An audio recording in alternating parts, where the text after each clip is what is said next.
የሐሰተኛ ትንቢቶች ሶስተኛ መገለጫው ነው። ትላንት ሁለት አይተናል። ሐሰተኛ ትንቢት አንደኛ ምን ነበረ? ሐሰተኞች ነቢያቶች መገለጫቸው አንደኛ ለጥቅማቸው ነው የሚያገለግሉት። እሱን አየን። ካላጎረስካቸው የሚያወሩት ጥሩ ነው መጥፎ መጥፎ፣ ለሚያጎርሳቸውስ መልካም ነገር ያወራሉ።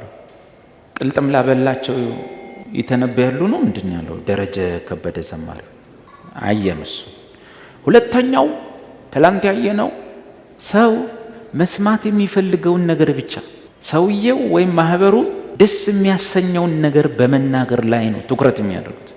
የእግዚአብሔርን ሐሳብ ለግለሰቡ ወይም ለማህበሩ የሚያመጡ ሳይሆኑ አብዛኛው ስራቸው የሰዎችን ሁኔታ በማየት ሰዎችን ማኒፑሌት ማድረግ፣ በማስደሰት መበዝበዝ ነው።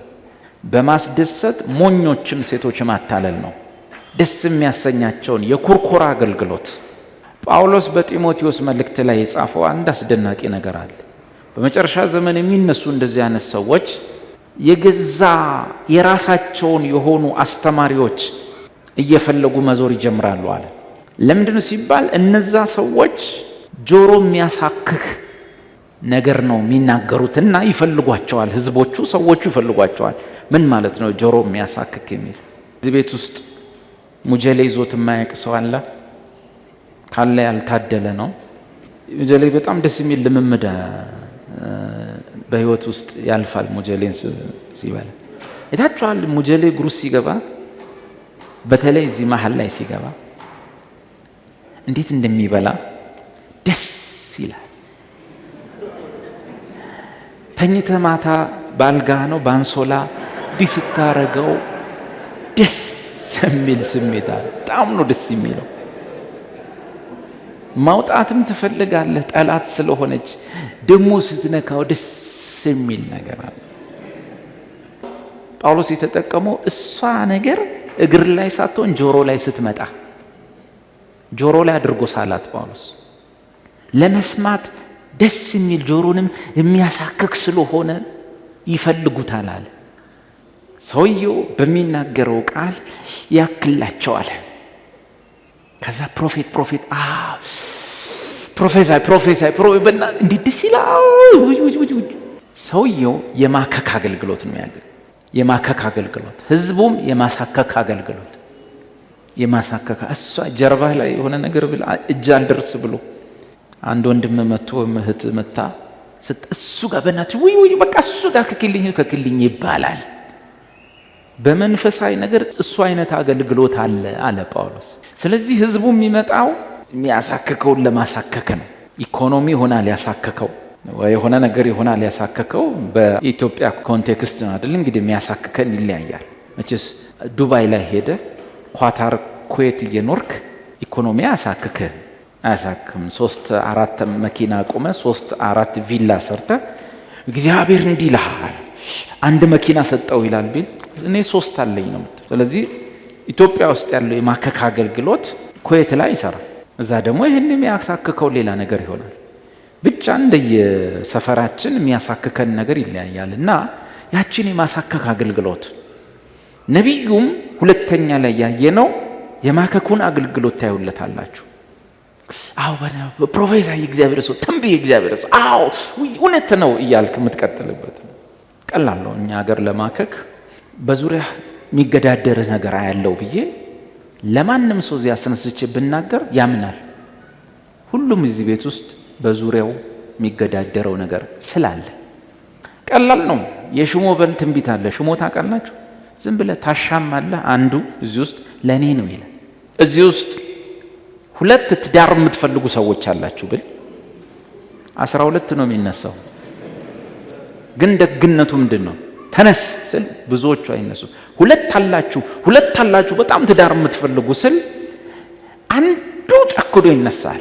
አንድ ትቀራለህ ስል 2 ይነሳሉ። ሞላ ማለት ነው። እናንተም ትላላችሁ፣ ግን 10 ይቀራሉ ያላወቃችሁ። አንዳንድ አለ የሁላችንንም ፍላጎት ውስጥ ያለ የሚያሳክክ ነገር በማከክ ማገልገል አለ። ትላንት ያየነው የ400 ነቢያት አገልግሎት እሱ ነው። ለንጉሱ ሁሌ ምን የሚናገሩለት? በጎን ብቻ የሚናገሩ። ማንን ይጠላዋል? ሚክያስን። ለምን? ሚክያስ ምን ስለሚል? እግዚአብሔር የሚናገረኝን ብቻ እሱን እነግርሃለሁ። ውጤቱን አይተናል ትላንት።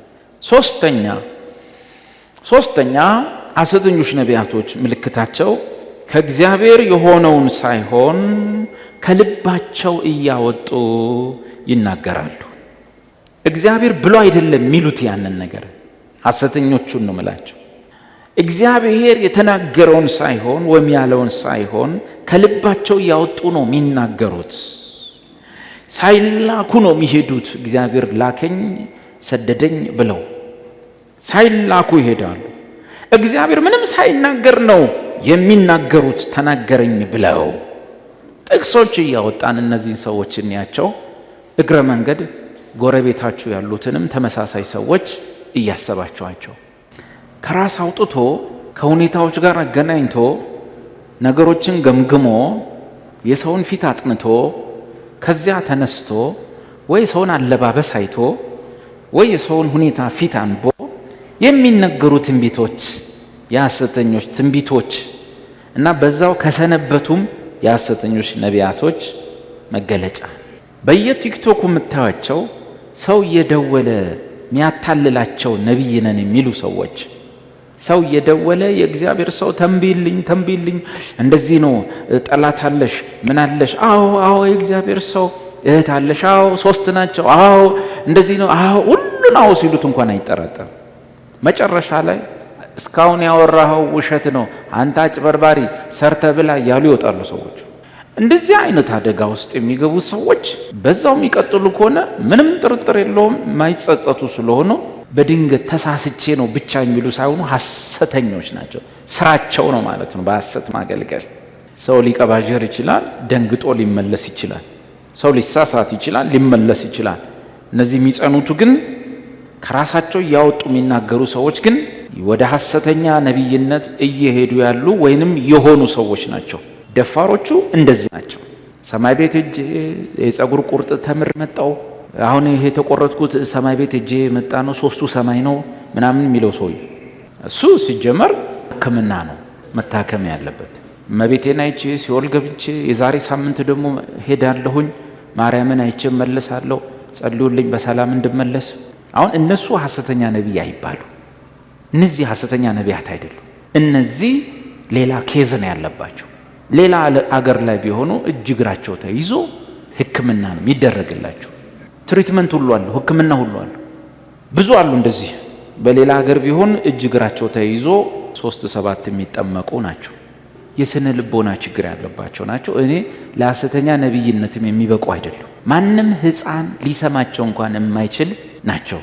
እነዚህን ከቁም ነገር አልቆጥራቸውም። አንደኛ የሃይማኖት አንድነት የለም። እኔ አሁን ቅድም ካልኩ የመጽሐፍ ቅዱስ ቀዶ ከሚበላው ጋር ሃይማኖቴ አንድ አይደለም። በስመ ጴንጤ ዝም ብለህ ትደመራለህ። ሃይማኖታችን ራሱ ይለያያል፣ አይገናኝም ማለት ነው። ስለዚህ ሶስተኞቹ አንድ ቀን ሰው ሊሳሳት ይችላል። ስራዬ ብሎ ግን ልቡ ደንድኖ ግን የእግዚአብሔር ነቢይ ነኝ አለቀ እያለ በዚሁ ነገር የሚቀጥል ከሆነ ከልቡ እያወጣ ሁኔታ እያየ የሚናገር ሰው ከሆነ ግን ይሄ ወደ ሐሰተኛ ነቢይነት ተሻግሯል። ትንቢቶቹም የውሸት ትንቢት ይባላሉ። ሰው እያዩ የሚናገሩ የሆነችን እህት አለባበሷን ያዩና ላይሽ ላይ የዝሙት መንፈስ ያለው ምን አይቶ በቃ የሆነ አለባበሷን አይቶ የሆነ ልክ ነው የሆነ አለባበሷ ደስ አይልም፣ ግን ሁኔታ እየታየ ስታገለግል ፊቱ የተኮሳተረ ሰው ልታይ ትችላል። እኔ ሳስተምር ስንት ሰው ነው ፊቱ የሚጠቁረው? ስንት ሰው ነው አቋርጦ ደብሬው የሚወጣው? አልቆጣም፣ ተመለስ አልልም። ይኸውልህ ስትወጣ ሲኖ ነው የሚበላህ አይባል። ሰውየው የመምጣት መብት እንዳለው ሁሉ የመውጣት መብት አለው። እኛ የምናውቀው 3 ሰው ቁጭ አድርጌ እንደ እብድ እየጮኩ ሳስተምረው እንደዚህ ብዙ ሰው አላውቅም። ስለዚህ 3 ሰው እንደሚቀር እያሰብኩ ነው ማገልገል ያለብኝ። ሰውየው ዝብርቅርቅ ሲያደርግ ጊዜ እዚሁ ከተማ ነው፣ እዚሁ ሰዓቱም ሄደኩ ያን ቀን ላይ 3 ሰዓት ምናምን ሊሆን ነው። ሴቶቹ ችግር አለባቸው፣ ወደ ቤትም መግባት አለባቸው። እኛም ብንሆን የውሃ ሽንት ይዘናል። ስንት ችግር አለ።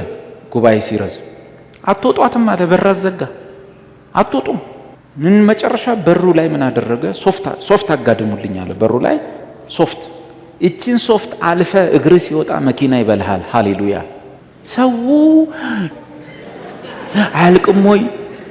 ከወጣው ደግሞ ምስኪን ህዝብ ነው፣ መኪና ይበላኛል ብሎ ያምናል። ጌታ ኢየሱስ እንኳን እንዲህ እኔ እኮ የእግዚአብሔር ልጅ ነኝ፣ እኔ ከዛ ድረስ መጥቼ አንተ ልትበተን ነው እንዴ? ቁጭ በላት ይላል ኢየሱስ። እንኳን ጳውሎስን ያደረገው ጴጥሮስ ነው። ያውም በእኛ አገልግሎት ሰው ታፍኖ ሊያዝ ማለት። ካልሰማችሁኝ ክፉን እናገራለሁ፣ ካልሰማችሁኝ እንደው በቃ መጥፎ ትንቢት አወጣለሁ ያሉ ማለት ከራሳቸው የሚያወጡና የሚናገሩ ናቸው። ከዛ በኋላ ያለው ፕሮሰስ እችንም እየቀረስካት ነው አይደል? እሺ። ከዛ በኋላ ያለው ፕሮሰስ የሚናገራቸው ነገሮች ከሁኔታ ተነስቶ የሚናገራቸው። እኔ እኮ ደብሬ ካሁን ራሱ እንደዚህ ቀስ እያልኩ እያስተማርኩ ስለሆነ እየደበረው ያለ ሰው አለ። ሞቅ አድርጎ ቢላል አሁን እኮ ሰውዬ ጥሎኝ ቢወጣ መብቱ አይደለም። በፊት የነገርኳቸው አንድ ምሳሌ ትዝ አለኝ። የኔሮ ዘፈን። ኔሮ የሚባለው ቄሳር ኖርማል አልነበረም ጭንቅላቱ። እነ ጴጥሮስና ጳውሎስን ያስገደለውም እሱ ነው። በ64 ያስገደላቸው እሱ ነው። ሮም ከተማን በሳት ያቃጠለ ሰውዬ ነው፣ የራሱን ከተማ። ከዛ ክርስቲያኖች ናቸው ብሎ አስጨፈጨፈ ደግሞ ክርስቲያኖች። እና ሰውየው የሚሰራው የወፈፌ ስራ ነው፣ ወፈፌ ነው፣ ድምፁ ያስቀይማል። ኔሮ ግን ምን ያደርጋል? እሁድ የከተማው ህዝብ ወደ ስቴዲዮም እንዲወጣ ታቋታላችሁ። ስቴዲየሟን ያችን ኮላሽየም ክርስቲያኖች ይገደሉ የነበረው ህዝቡ እንዲወጣ ማስታወቂያ ይነገራል። በቀበሌ እንደሚነገረው ንጉስ እሁድ ስለሚዘፍኑ የከተማው ሰው እንዳይቀር ወጣችሁ ዘፈናቸው እንድሰሙ። ንጉሱ ይዘፍናሉ። ቄሳር ኔሮ ደግሞ የመጨረሻ አስቀያሚ ድምጽ ነው ያለው፣ የአጋዘን አይነት የሚባለው። ህዝብ ይወጣል። ከዛ ክራር ከርካሪው ማሲንቆ የሚመታው ይመታና ንጉሱ መዝፈን ይጀምራል።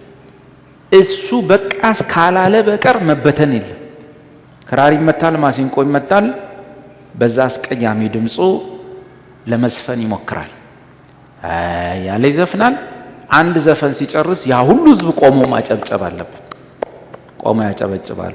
ኔሮ ቄሳር አሁንም ይቀመጣል ህዝቡ። ሁለተኛው ዘፈን ይቀጥላል። ሲጨርስ ሁሉም ሰው ቆሞ ንጉስ 1000 ዓመት ይንገሱ ይላል። ህዝቡ እጅግ ስለተማረረ በአንዱ እሁድ ዘፈን ፕሮግራም ላይ አምልጠው መውጣት የቻሉት 3 ወጣቶች ናቸው። አንዱ አውቆ ፌንት አረገ። 2ቱ እግርና እጁን ተሸክመው ከስቴዲዮም ይዘው ተወጡ። በዛው አመለጡ። ለምንድን ነው ያልኳችሁ? ምንም የሚጠቅም ነገር የለውም። አትወጣትም። የኔሮ ዘፈን ጠብ የሚል ነገር የለም። በርዝጉ አኬ ካለ ሊነግረን ይችላል። አክሊሉ አንድ አዲስ አበባ ሄደ እና አንድ ቸርች ገባዋል። አዮ እና በመሃል ምንም ጠብ የሚል ሳጣ ተነስቼ ለወጣ ስል ሰው ሁሉ አየኛል። ህዝቡ ሁሉ ሲያየኝ ፓስተሩ ተውት እስቲ መውጣት ከቻለ ይሄዳልኛል። ምንድነው እንዴት አልችልም ብዬ ስወጣ የግቢው በር ተዘግቷል፣ ዘበኛ ቆልፏል አለ። ከገባ በኋላ አትወጣም። ለምን? መጨረሻ ላይ ለቀማ አለ። የትም ሆቴል ገብተ በልተ ሳይከፍሉ መውጣት የለም። በልታል ክፈል አለች። እሱ ሳይከፍል ሊወጣ በር ተዘግቷል። ዘበኛውን እረባ ካስወጣኝ አይቻልም። የኔሮ ዘፈን ይባላል።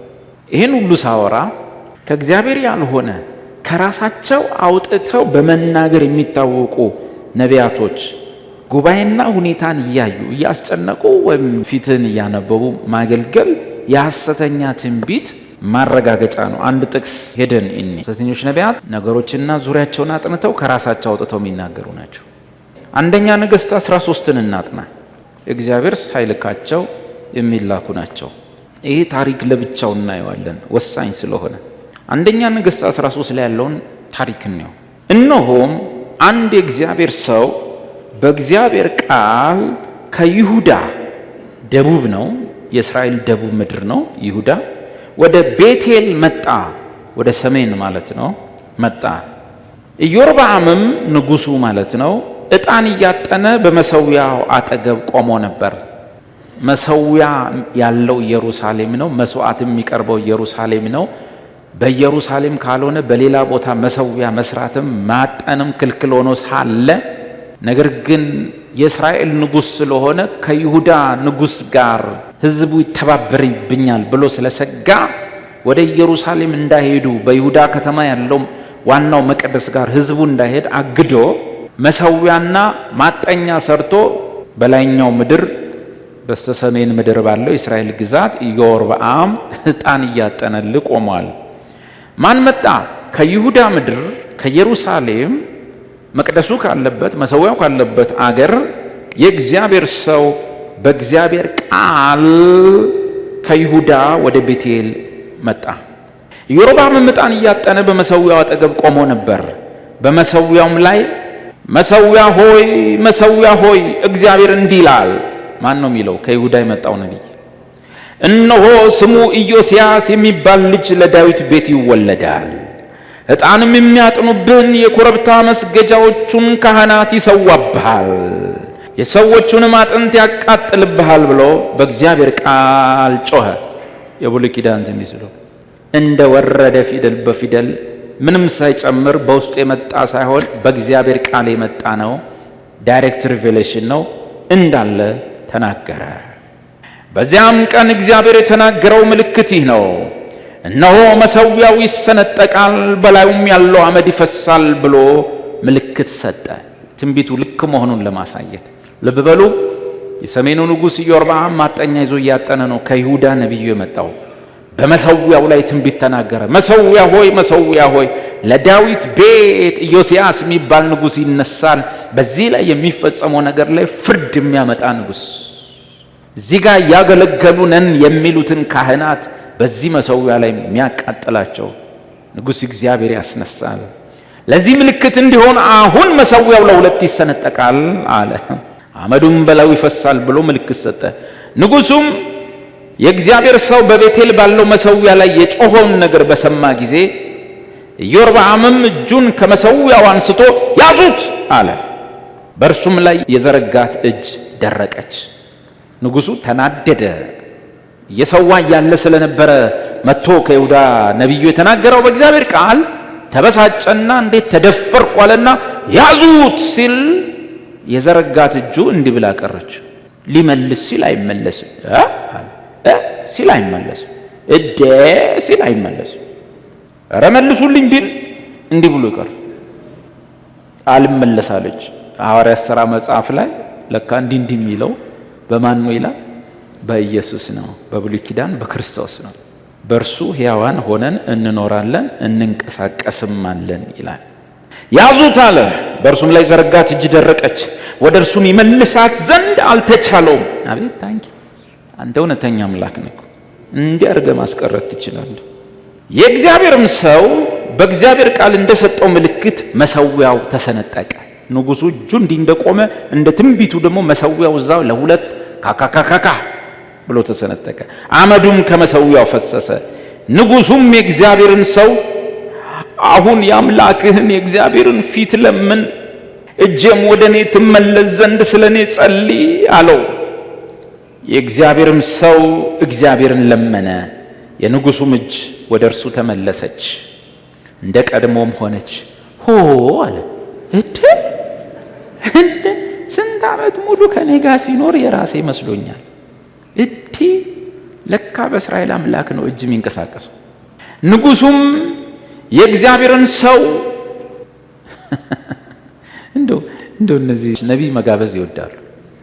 ንጉሡም የእግዚአብሔርን ሰው ከኔ ጋር ወደ ቤቴና እንጀራም ብላ በረከትም እሰጥሃለሁ አለው። በቃ ሊያሽረው ነው። ቪኤት ሊገዛ ነው የሰው ንጉሡ ናግባ ቤቴ ብላ። ይሰማል ወይ? ነቢይ መሆን የምትፈልጉ ልጆች በእግዚአብሔር ቃል ከመጣ መግባትም መውጣትም ያለብህ በእግዚአብሔር ቃል። በራስህ መጥተህ ከሆነ መስተናገድ መብት ነው። የመጣኸው ግን ተልከህ ከሆነ አመላለስህም በዚያው ድምፅ መሆን አለበት። ንጉሥን የሚያክል ኢዮርብዓምን የሚያክል 10 ነገር ላይ የነገሰ በወርቅ ላይ የተቀመጠ ንጉሥ ምሳኔ ጋነ ሲል ከላይ ብቻ ማሰማ ከሆነ ሰፍ ነው የምትል። ሃሌሉያ በስማም ጌታ ከፍ አረገኝ፣ አገልግሎቴ ሰፋ፣ ቤተ መንግስት ሁሉ ደረሰ ቅባቴ ነው የሚለው ሰው ወደ ቤቴና እንጀራም ብላ በረከትም እሰጥሃለሁ አለው። የእግዚአብሔርም ሰው ንጉሡን የቤትህን እኩሌታ እንኳ ብትሰጠኝ ካንተ ጋር አልገባም። አቤት ቀብራራ!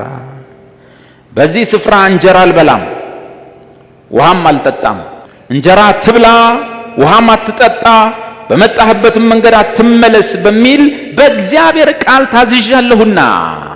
ዋው! በእግዚአብሔር ቃል የተላከ ነቢይ ነገሩን ሁሉ ከምን ጋር ነው የሚያደርገው? በዚያው በእግዚአብሔር ቃል ነው የሚያደርገው። በእግዚአብሔር ቃል መጥቼ ተንብዬልክ አንተ ሚሊዮነር ነህና ክትፎ ካልጋበስኩ በአካውንት ካልጨመርኩ ስትል እሺ ሃሌሉያ ሰፋው ተባረኩ ተጎበኘው አይባልም። ነቢያት ለማን ተጋላጭ ናቸው? ለነገስታት ለባለጠጎች። ይኸውና እኮ ምን አለ? በረከትን እኮ ሰጣለሁ አለ። ገብቷችኋል? በረከትን ሰጣለሁ። አቤት ሊሽር እኮ ነው ሰው።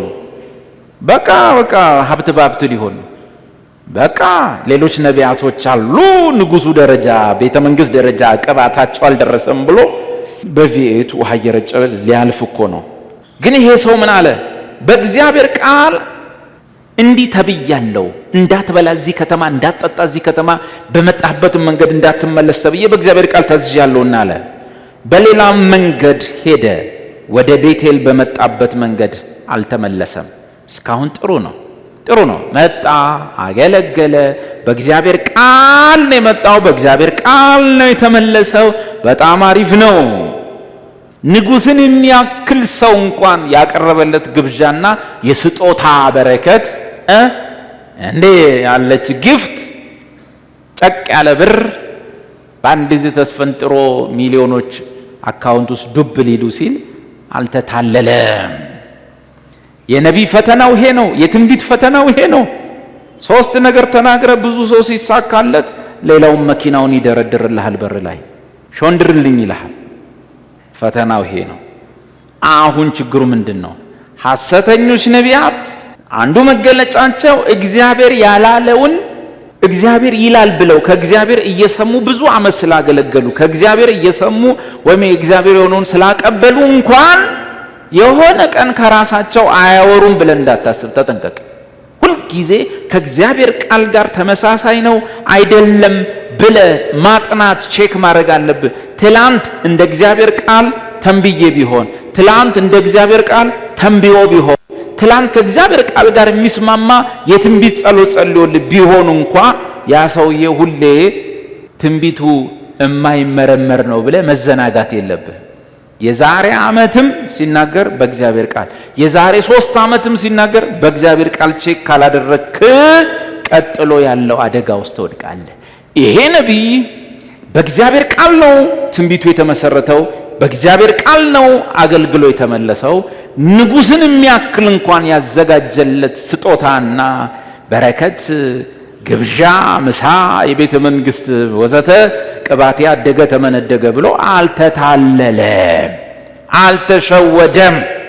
እንዴ የኛ ሰፈር ልጆች እኮ የሚጸልዩት ጸሎት እኮ በቅባት ቤተ መንግስት መግባት ነው። የኔ ቅባት ቤተ መንግስት ይገናል፣ እስከ ቤተ መንግስት ትገባለህ ማለት በጌታም ያልሆነ ሰው ይገባል ለማለት ነው። መጽሐፉ ደግሞ የሚለው ና ቤተ መንግስት እንግባ፣ ዛሬ ምሳ እኔ ጋር ና አለው። ስጦታን ምሰጣለሁ፣ ጢም ነው ማድረግ፣ ያንተ ቅባት ወፍራም ነው ምናምን አለው። ሚራክል እኮ ነው ያደረከው፣ እጄ እንዲህ ብሎ ነበር እንዲያረክ ምትገርም ሰው ነህ ደረረ ሲለው ሰውየው ሃሌሉያ ሃሌሉያ። ንጉሥ ምስክርነት አላቸው። ንጉሥ ሆይ ሳልጸልዩሎት በፊት እንዴት ነበር እጆ? ምንድነው እንግዲህ እጄ እንዲህ ብሎ ነበረ፣ መመለስም አቅቶኝ ነበረ። የእግዚአብሔር ሰው ግን ወደ አምላኩ ለመነ፣ በጣም የሚገርም ነው፣ እጄ ተፈወሰ። እልል በሉ አልተባለ። ሰውየው ድምፁን አጥፍቶ ፈዋሽ እግዚአብሔር መሆኑን አውቆ እሱም ራሱ እንደዚህ አይነት ታምር ይሆናልም ብሎ አስቦም አልሄደም።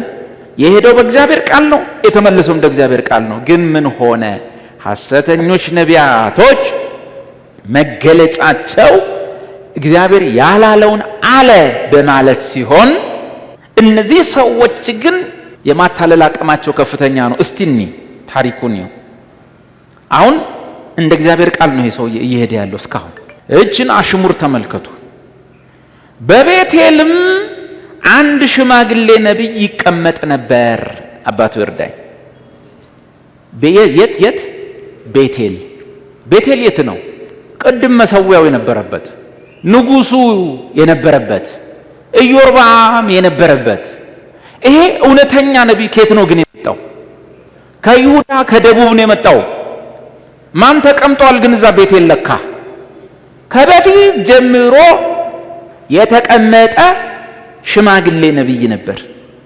አጻጻፉን ግን ይሁ በቤቴል አንድ ሽማግሌ ነቢይ በአገልግሎት ብዙ ዓመት የቆየ ስንትና ስንት ጊዜ ትንቢት የተናገረ በትንቢቱ የበሰለ በልምድ የበሰለ ግን እኔ አጻጻፉ ነው የሚገርመኝ። በቤቴልም አንድ ሽማግሌ ነቢይ ያገለግል ነበር ነው ይቀመጥ ነበር።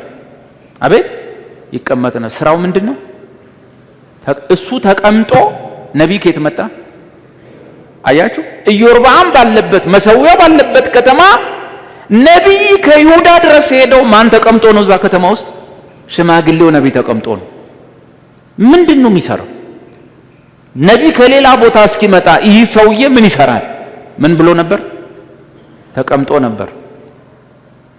በቃ ተቀምጦ ነበር። ይሰው ንጉሱ እዛ ጋር ሲሰዋ እሱ ቁጭ ብሎልሃል።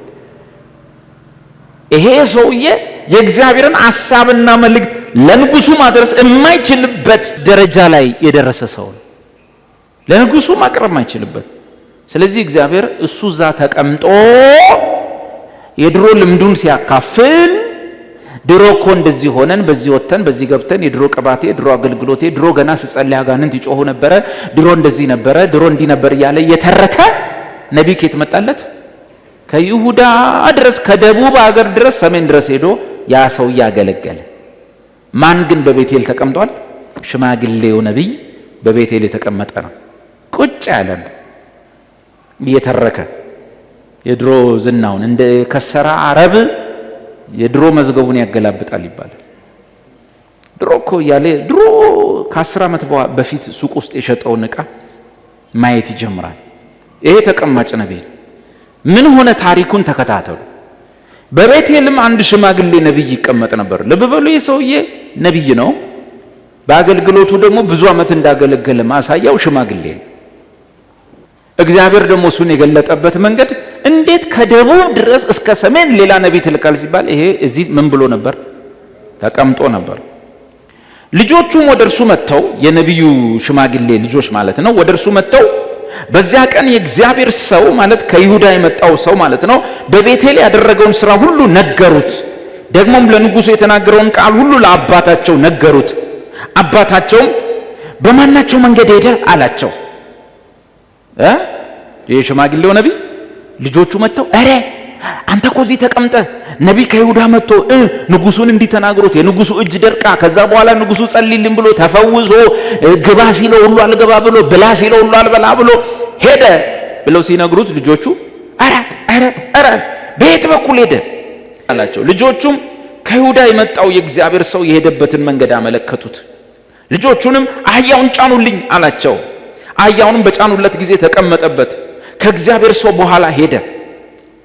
በአድባር ዛፍ በታች ወይም በትልቅ ዛፍ በታች ተቀምጦ አገኘውና ከይሁዳ የመጣህ የእግዚአብሔር ሰው አንተ ነህን አለው። ማን? ሽማግሌው ነቢይ። ወይኔ ሽማግሌ ነቢይ አያድርስ። ከይሁዳ የመጣህ የእግዚአብሔር ሰው አንተ ነህን አለው። እርሱም እኔ ነኝ አለ።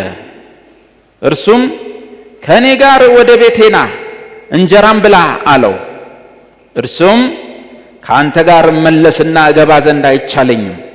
በዚህ ስፍራ ከአንተ ጋር እንጀራ አልበላ ውሃም አልጠጣም። በዚያ እንጀራ አትብላ ውሃም አትጠጣ፣ በመጣህበትም መንገድ አትመለስ በሚል በእግዚአብሔር ቃል ተብሎልኛልና አለ። እስቲ እግዚአብሔር ቃል በሉ ቀስ ብላችሁ። ዋው! ማናቸውም ትንቢት ከእግዚአብሔር መሆኑ የሚጸናው በምን ቃል ነው?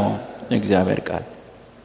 ሽማግሌ ነቢይ እንኳን ማቹርድ የሆነ ነቢይ እንኳን ቢናገር ንግግሩን በእግዚአብሔር ቃል ከተነገረህ ውጪ አዎ እግዚአብሔር ሰው አዎ ምናምን እያልክ የትንቢትን ቃል የእግዚአብሔር ቃል ብለህ መስማት የጀመርክ ቀን ተበላ። የአዲስ ኪዳን ቅዱሳት መጻሕፍት ብቻ ናቸው የእግዚአብሔር ቃል። የብሉይ ኪዳን ነቢያት የተተኩት በአዲስ ኪዳን ሐዋርያት እንጂ በአጥቢያ ነቢያት አይደለም። ቸርች ውስጥ ያለው የትንቢት አገልግሎት ትንቢተ ሕዝቅኤል አይደለም፣ ትንቢተ ዳንኤል አይደለም።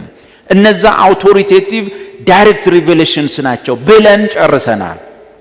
ስለዚህ የትንቢት ቃል መንፈስ ቅዱስ በውስጣችን የሚያመጣው ሪፖርት ሲሆን የሚናገረው ሰውየው በራሱ ቃል ደረጃ አብስሎ አቅልሎ ቀንሶ ጨምሮ አደብዝዞ ወይ ገልጦ የሚያወራው ስለሆነ ዳይሬክት የእግዚአብሔር ቃል ወይም ዳይሬክት ሪቬሌሽን ወይም a very word from the Lord's mouth አይደለም ብለን ገለን ሄደናል።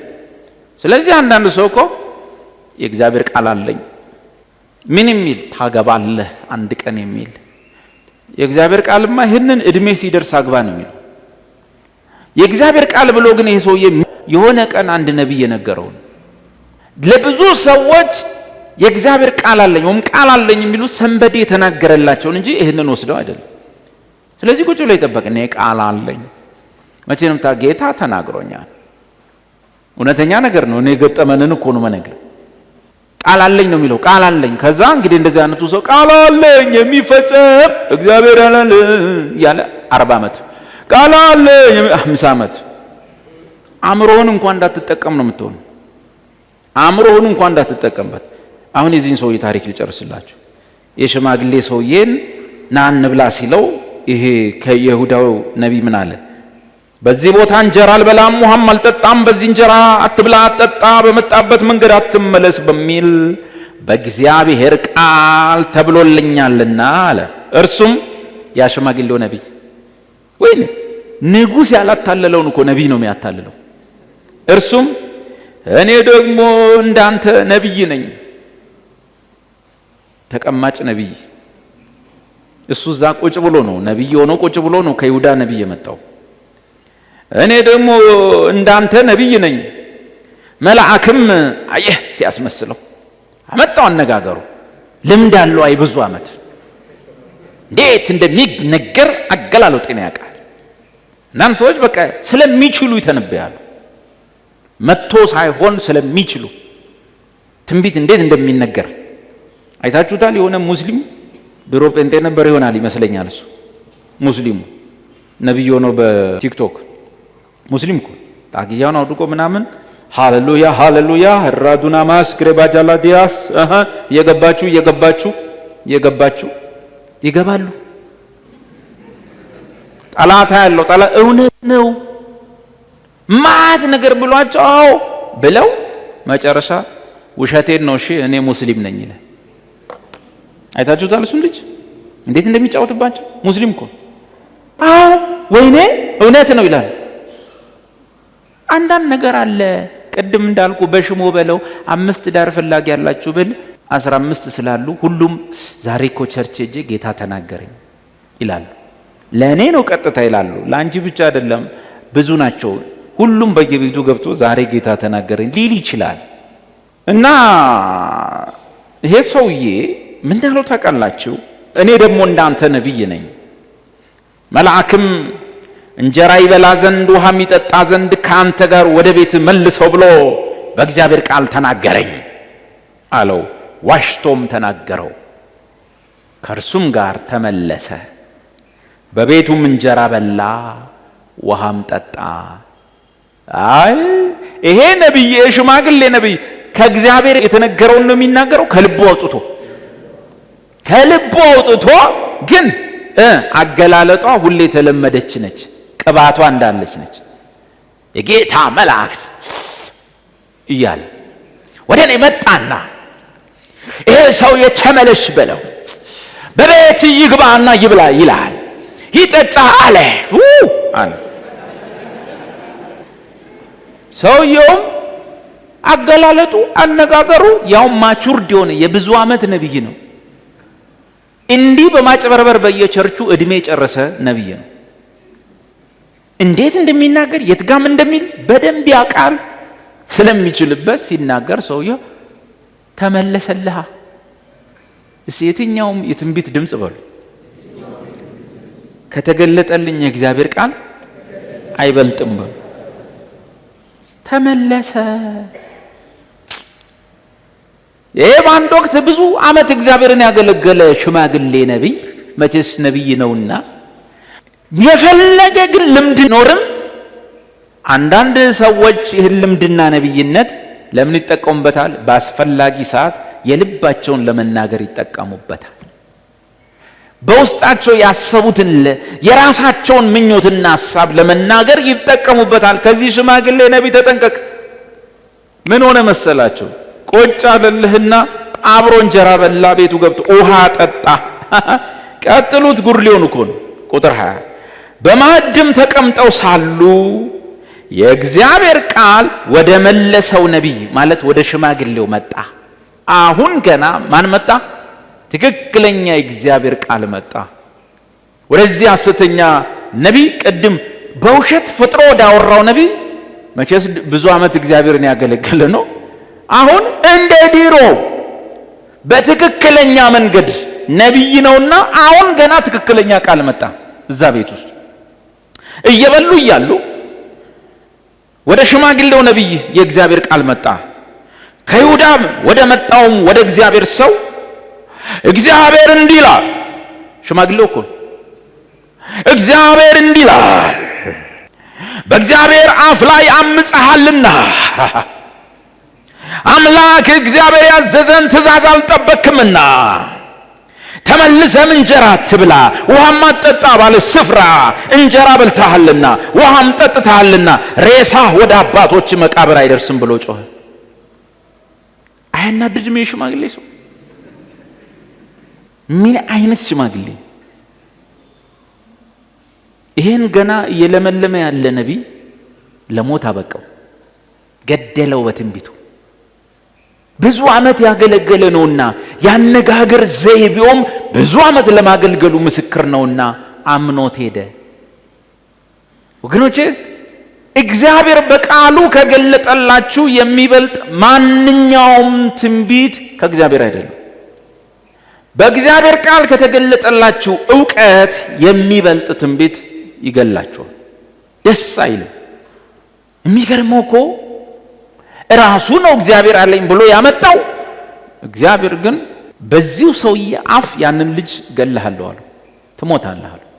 ብሉይ ኪዳን ስለሆነም ከባድ ነው ለነገር። ሬሳ ወደ አባቶች መቃብር አይደርስም ብሎ ዘሴም ሽማግሌ ራሱ እዛው ሰውየው ምግብ በልቶ ሳይጨርስ ተነስቶ በእግዚአብሔር ቃል ላይ አመፀሃል። ማን ያሳመፀው? አየ ሐሰተኛ ነቢይ ሁሉ መገለጫ ማኖ ያስነካህና ማኖ ነክተ ከጨረስክ በኋላ በሚቀጥለው ሳምንት እግዚአብሔር እንዲህ ይላል፣ ትበላለህ ይልሃል። በላውክ ይላል፣ እጠርግሃለሁ ይላል፣ ወለውልሃለሁ ይላል። ራሱ ማኖ አስነክቶ ራሱ በሚቀጥለው ጊዜ ፍርድ ያመጣብሃል። ያሳዝን ታሪክ ነው። እንጀራም ከበላ ውሃ ከጠጣ በኋላ አህያውን ጫንለት። ተመልሶም በሄደ ጊዜ በመንገድ ላይ አንበሳ አግኝቶ ገደለው። ያንን ነቢዩን አስበላው። በእድሜ የበሰለው ነቢይ ይሄን ነቢይ አስበላው። አንበሳ ገደለው። ሬሳው በመንገድ ላይ ተጋድሞ ነበር። አህያውን በእርሱ አጠገብ ቆሞ ነበር። አይገርምም? አንበሳው አህያውን ጫፉን አልነካም፣ ነቢዩን ብቻ ሰብሮ ገደለው። አህያው አጠገቡ ቆሞልሃል። አንበሳውም ደግሞ በሬሳው አጠገብ ቆሞ ነበር። ሰው መጥቶ ሬሳውን እስኪያነሳው ገደለው። የእግዚአብሔር ትእዛዝ ነው። በታዘዘው መሰረት ገደለው። አውሬ ምናምን መጥቶ ደግሞ እንዳይበላው ነቢዩን እዛው ቆሞ ጠበቀ፣ ቀባሪ እስኪመጣ። አህያዋን ንካል ተባለም፣ አልነካም። እንስሳ እኮ ለእግዚአብሔር ይታዘዛል። ሰው እኮ ነው የማይታዘዙ። መብላት ቢያምረውም አልነካትም። የሰውየውንም ሬሳ እየጠበቀ ነው። ሁለት ትእዛዝ ታዞ ነው የወጣው አንበሳው። ግደለው፣ አውሬ ደግሞ እንዳይበላው ቀባሪ እስኪመጣ አካባቢው ጋር ቁም ብሎ አዞታል። አንበሳው ደግሞ በሬሳው አጠገብ ቆሞ ነበር። እነሆ መንገድ አላፊ ሰዎች ሬሳው በመንገዱ ወድቆ አንበሳውም በሬሳው አጠገብ ቆሞ አዩ። መተውም ሽማግሌው ነቢይ ተቀምጦበት በነበረው ከተማ አወሩ። ኧረ ጉድ! እዚህ መጥቶ እኮ ትንቢት የተናገረው የንጉሱን እጅ የቆለፈው ነቢይ መንገድ ላይ ሬሳው ወድቆ ግን አንበሳ አጠገቡ ቆሞ እየጠበቀው ነው ብለው ከተማ ውስጥ ወራ። ያም ከመንገድ የመለሰው ነቢይ ያን በሰማ ጊዜ በእግዚአብሔር አፍ ላይ ያመፀ ያ የእግዚአብሔር ሰው ነው፣ ወይኔ እንደዚህ አይነት ሰው እግዚአብሔር ለቤተ ክርስቲያን እንዳሰጠን አደራ። ካስበላን በኋላ ተበሉ ብሎ የሚያማን ሰው አትስጠን። ራሱ አስበልቶን ከዛ በኋላ እንዳላስበላን ሆኖ እጁን በውሃ ታጥቦ እኛን የሚኮንን ሰው አትስጠን። ምን አለ? በእግዚአብሔር አፍ ላይ ያመፀ ያሳመጽኩት እንኳን አይሉ። ያ የእግዚአብሔር ሰው ነው። እግዚአብሔር እንደተናገረው ቃል እግዚአብሔር ለአንበሳ አሳልፎ ሰጥቶታል፣ ሰብሮ ገድሎታል አለ። ልጆቹንም አህያ ጫኑልኝ አላቸው። አቤት ቀብር ላይ ጎበዝ ነው ይዘው። በትንቢቱ ያስገድልሃል። ስትሞት ቀብር ላይ ሄደ ወደ አባቱ በሉ እስቲ አንድ ላይ ሄደ። አንተን እኮ እሱ ነው ለሞት ያበቃል። ሄደ በሉ እያለ ቀብር ላይ አስበልቶ እኮ ነው። ዘመንን አሳጥሮት እኮ ነው። እድሜን አስበልቶት እኮ ነው። አሰብሮ ገሎህ እኮ ነው። አያ ጫኑለት ሄደ። ሬሳውንም በመንገድ ወድቆ በሬሳው አጠገብ አህያውና አንበሳው ቆመው ነበር። አንዱ የቤት እንስሳ፣ አንዱ የዱር እንስሳ፣ አንዱ በሊታ፣ አንዱ ተበሊታ ዘና ብለው ቆሞላል። አንበሳው ሬሳውን ሳይበላው አህያውንም ሳይሰብረው አገኘ። ይሄ አንበሳ በልዩ ትእዛዝ ታዞ የወጣ ነው ከእግዚአብሔር። ነቢዩም የእግዚአብሔርን ሰው ሬሳ ነሳ፣ በአህያውም ላይ ጭኖ መለሰው፣ ያለቅስለትና ይቀብረው ዘንድ ወደ ገዛ ከተማው ይዞት መጣ። አይ ሞትክ አልሰማ ብለህ እግዚአብሔርን ቃል እያለ ሊቀብረው ይዞት መጣ። እግዚአብሔር ሆይ እንዲገለውን ከሚቀብሩን ጠብቀን። ሬሳውን በገዛ መቃብሩ አኖረው። ዋይ ወንድሜ ሆይ እያሉ አለቀሱለት። አስበልተውት የሆነ ነገራቸው ከዚህ ሀገር ይሄዱ ነው ይመስሉት። ዋይ ወንድሜ ሆይ እያሉ አለቀሱለት። ከቀበረውም በኋላ ልጆቹን እንዲህ ብሎ ተናገራቸው። በሞትኩ ጊዜ የእግዚአብሔር ሰው በተቀበረበት መቃብር ቀበሩኝ፣ አጥንቶቼንም በአጥንቶቹ አጠገብ አኑሩ። አቤት ሽማግሌ ኑዛዜ ሲወዱ በቤቴል ባለው መሰዊያ ላይ በሰማሪያ ከተሞች ውስጥ ባሉ በኮረብታዎቹ መስገጃዎች ላይ በእግዚአብሔር ቃል የጮኸው ነገር በእውነት ይደርሳልና እያለ ተናገረ። ምን ያደርጋል? አስበልቶት። ምን ተማራቸው? በእድሜ የጠገበ የትንቢት አገልግሎቱ እንኳን ዘመናት የፈጀ ሲናገር መልአኩ መጥቶ ተናግሮኝ ምናምን የሚል ሰው እንኳን ሁል ጊዜ ትንቢቱ በማን ቃል ይፈተሽ? በእግዚአብሔር ቃል ይፈተሽ። ያለዚያ በዚህ ዘመን የሚሰብር አንበሳ ባይኖርም ኦሪት ባይሆንም በጸጋው ዳንን ብንሆን መንፈሳዊ ነገራችን ግን ተሰብሮ አንበሳው ሰብሮ እንደጣለው ብዙ መንፈሳዊ ነገር ብዙ የክርስትና ነገራችን ተሰብሮ በየቤቱ ቁጭ ያለ ሰው አለ። አዝኖ የተቀመጣል፣ ተታሎ የተቀመጣል፣ ተዋሽቶ የተቀመጣል፣ ሁለተኛ ቸርች አልደርስም ብሎ የተቀመጣል። ጌታን ይወዳሉ፣ ጌታን ያፈቅራሉ። በእነዚህ አይነት ነቢያቶች ግን ልባቸው ተሰብሮ በየቤታቸው ያሉ አሉ። ለሄ ሰውዬ ወገቡን ሰብሮ ነው የገደለው። ብዙ ሰው ግን ሞራሉ ተሰብሮ ብዙ ነገሩ ተሰብሮ ቤቱ የተቀመጣል። የእግዚአብሔር ቃል ከትንቢት ቃል ሁሉ ምን ይሆናል? የጸናና የሚበልጥ ቃል ነው። እናመስግን እግዚአብሔርን። ቅዱስ አባቴ ሆይ በጌታ በኢየሱስ ክርስቶስ ስም አመሰግናለሁ። ስለሰጠህን ጊዜ አመሰግናለሁ። ስላደረክልን ምህረት ቃልህን ለመስማት ለመናገር አመሰግናለሁ። የኢየሱስ ክርስቶስ አባት ሆይ በልጅ በኢየሱስ ክርስቶስ በኩል ስለሰጠህን የዘላለም ሕይወት አመሰግናለሁ። በዚህ ቤት ውስጥ ደግሞ በብዙ ነገር በልባቸው ውስጥ ርዕስ ያላቸው የጸሎት ሐሳብ፣ የጸሎት ርዕስ፣ ጥያቄ ያላቸው፣ መሻት ያላቸው እግዚአብሔር በነገራቸው ላይ ሁሉ ባሰቡት ነገርም ላይ ሁሉ አንተ ጣልቃ እንድትገባ አንተ እንድትሰራ የሚፈልጉ ያንተን እጅ ያንተን በጎነት ያንተን መልካምነት የሚሹ ብዙ ወንድሞቼና እህቶቼ በዚህ ስፍራ አሉና ቅዱስ አባቶች ማናቸውም በጎ ስጦታ ካንተ እንደሆነ እናውቃለን፣ አንስትም። በኢየሱስ ክርስቶስ በኩል ለእያንዳንዳችን እግዚአብሔር ለጥያቄያችን መልስ የሚሆን ምህረት እንዲገለጥ ጸጋ እንዲገለጥ አቅጣጫን እንድታሳየን እንድትመራን በሐሰቡት ነገር ላይ ምሪት እንድትሰጣቸው በእቅዳቸው ላይ እግዚአብሔር ምሪት እንድትሰጣቸው አቅጣጫ እንድታሳያቸው አቅምም እንድትሰጣቸው የሚያስፈልጋቸው ነገር ለጉዳዩ እግዚአብሔር እንዲቀርብላቸው በኢየሱስ ክርስቶስ በኩል እጸልያለሁ። በኢየሱስ ክርስቶስ ስም እጸልያለሁ። እግዚአብሔር ሆይ ከነርሱ ጋር መሆን የሌለበት ነገር እንዲነሳ መጣበቅ የሌለበት ነገር እንዲነሳ ካንተ ያልሆነ ለሐዘን የሚሆናቸው ለስብራት የሚሆናቸው ለጉዳት የሚሆናቸው ለሞት የሚሆናቸው ማናቸውም ክፉ ነገር ማናቸውም የጠላት እጅ ማናቸውም ጠላት ያስቀመጠው ነገር በጌታዬ በኢየሱስ ክርስቶስ ስም ላይ ባለ ስልጣን ከነርሱ ላይ መዥገር ከከብት ላይ እንደሚነሳ የተጣበቀ ነገር እንዲቆረጥ እንዲነሳ እግዚአብሔር ሆይ ለሁላችንም ይህን ምህረት እንድታደርግ ይህን ጸጋ እንድትሰጥ በኢየሱስ ስም እጠይቅሃለሁ። እንዲለመልሙ ጸልያለሁ። በቃል እንደተጻፈ በቃልህ ዙሪያ በአንተ ዙሪያ የተቀመጡ ሰዎች ሁሉ በወንዝ ዳር እንደተተከሉ ዛፎች ናቸው ቃልህ ይናገራል። በኢየሱስ ክርስቶስ ስም ከቃል የተነሳ ስር ሰደው ከህይወትህ እንዲካፈሉ እንዲበዛላቸው እንዲለመልሙ እንዲበዛላቸው በኢየሱስ ክርስቶስ ስም እጸልያለሁ። ቅዱስ አባቱ እርዳን፣ ብዙ ምህረት ስጠን፣ ለመውጣት ለመግባት የሚሆን ምህረት ስጠን፣ ለመስራት ለማድረግ ለመከናወን እግዚአብሔር ለሰላማችን ለደስታችን የሚሆን በኢየሱስ ክርስቶስ ስም ለመከናወን የሚሆን ጸጋን ስጠን። በብዙ አቅጣጫ እግዚአብሔር ሆይ ለኛም ለቤተሰቦቻችንም ብዙ ምህረትን እንድታደርግ ብዙ አቅምን እንድታደርግ ብዙ ጸጋን እንድታደርግ አሁንም እንጠይቀሃለን።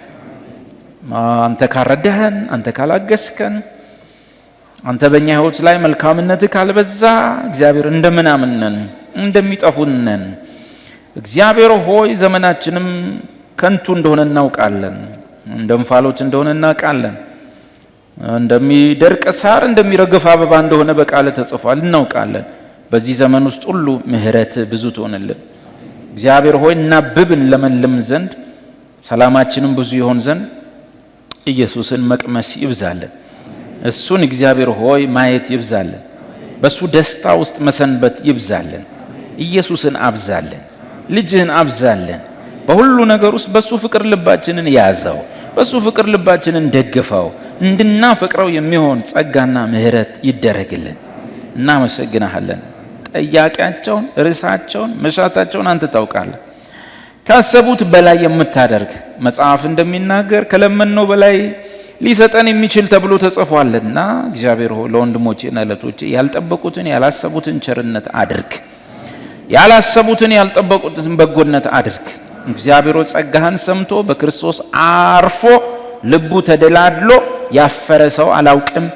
በኢየሱስ ክርስቶስ ስም በጸጋ የዳኑትን በክርስቶስ ሥራ ልባቸው ያረፉ የራሳቸውን ጽድቅ ያልቆጠሩ ወንድሞችና እህቶቼን ከዚህ በሚበልጥ ነገር ግልጽ በሆነ በረከት ግልጽ በሆነ ደስታ እግዚአብሔር ፊት ለፊታቸውን እንድትጎበኝ ዘመናቸውን እንድትሞላ በዓይኖቼ እንዳይ እንዲገረሙ እንዲደነቁ አፋቸውን እንድታስይዝ በበረከት በኢየሱስ ክርስቶስ ስም ጸልያለሁ። ወደ ብዙ ደስታ እንድታመጣቸው፣ ወደ ብዙ ስኬት እንድታመጣቸው፣ ወደ ብዙ እድገት እንድታመጣቸው እግዚአብሔር ሆይ የዳኑት በጸጋ ብቻ ሳይሆን የሚኖሩት በምህረትህ እንደሆነ እንዲያውቁ በጸጋህ እንደሆነ እንዲያውቁ ይህን ወንጌል አምኖ እግዚአብሔር ሆይ የከሳ የተጎሳቆለ የከሰረ እንደሌለ አውቃለሁ። ይህን ወንጌል አምኖ አንገቱን ደፍቶ ዘመኑን የጨረሰ ሰው እንደሌለ አውቃለሁ። እግዚአብሔር በዚህ ስፍራ የሚገኙ ወጣት ወንድሞቼና እህቶቼን ባላሰቡት ነገር ከፍ አድርጋቸው፣ ያልጠበቁት ቦታ ራሳቸውን ያገኙ። ከታላላቆች ጋር እግዚአብሔር ሆይ አክብራቸው፣ ከታላላቆች ጋር አብረ አክብራቸው። ያልጠበቁት ቦታ ይድረሱ፣ ያላሰቡት ቦታ ይድረሱ፣ ያልገመቱት ቦታ ላይ ራሳቸውን ያገኙት። ይህ ከወንጌልህ የተነሳ ከጸጋ የተነሳ እንደሚሆን አውቃለሁ። እግዚአብሔር ያስገርማችሁ። ይህን ወንጌል አምኖ የወደቀ የለም። ይህን ወንጌል አምኖ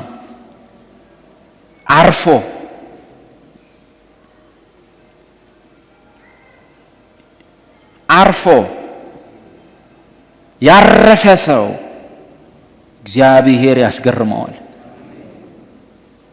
በነፍሳችሁ ውስጥ እረፍት የሌላችሁ፣ በጸጋው በነፃ በሚሆነው መዳን እረፍት የሌላችሁ፣ በክርስቶስ ኢየሱስ በራሱ ላይ ደስታ ያጣችሁ፣ ደስታን ከሌላ ነገር የምትፈልጓት ኪሳራ ነው፣ ያሰባችሁት አይሆንም። ላረፋችሁ እግዚአብሔር እንዳረፈ እርሱም አርፏልና ተብሎ የተጻፈለችውን እረፍት ያረፋችሁ እግዚአብሔር ያስገርማችኋል። እግዚአብሔር ሆይ የኔ ነገር ሁሉ እንዴት በነፃ ሆነ! እግዚአብሔር ሆይ መዳኔ በጸጋ፣ መኖሬ በጸጋ፣ መክበሬ በጸጋ፣ በኔ ጽድቅ አይደለም፣ በኔ ብቃት አይደለም። እንደዚያ ፈሪሳዊ በሳምንት 2 ቀን ጦማለሁ፣ አስራት አወጣለሁ ብዬ አላወራህም፣ እንዲያደርጋለሁ ብዬ አላወራህም። እንደዚያ ቀራጭ ግን እኔ በራሴ ኃጢአተኛ ነኝ፣ በራሴ ከመጣው ቀና ብዬ ሰማይን ላየት አልችልም ላሉ ሁሉ ሰላም ይሆን። በክርስቶስ ብቻ ለደፈሩ ሰላም ይሆን። በእርሱ ብቃት ብቻ ላረፉ ሰዎች መገረም ይጨመር፣ መደነቅ ይጨመር። ለእውነተኞች የእግዚአብሔር እስራኤሎች በዚህ ቤት ውስጥ በራሳችሁ ጽድቅ፣ በራሳችሁ ብቃት ሕግንም በመፈጸም የሚገኝ ደህንነት አለ ብላችሁ የምታስቡ ሰዎች ቀጣይ መንፈሳዊ ሕይወታችሁ፣ ቀጣይ የሥጋ ሕይወታችሁ በግራ መጋባት የተሞላ ነው የሚሆነው። ብቃታችሁ እግዚአብሔር ብቻ ነው። ብቃታችን ከእግዚአብሔር ነው እንጂ በገዛ እጃችን እንደሚሆን ለማሰብ ራሳችን የበቃን አይደለንም ተብሎ እንደተጻፈ።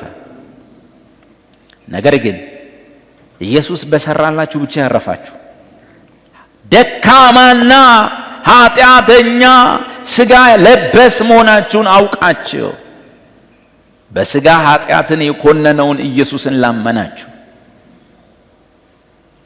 ጽድቄ፣ ቅድስናዬ፣ ብቃቴ የእግዚአብሔር ልጅ ነው ብላችሁ ላረፋችሁ፣ የመስቀሉ ሥራ ሙሉ ረፍት ለሰጣችሁ፣ ትንሣኤው ጽድቃችሁን እንዳረጋገጠ ላመናችሁ፣ በመንፈሳዊም ሕይወት በሥጋም ሕይወት የእግዚአብሔር እጅ በቀጥታ ታግዛችኋለችና ትረዳችኋለችና በሐዘን ውስጥ ያለ ፈገግታ፣ በለቅሶ ውስጥ ያለ ሳቅ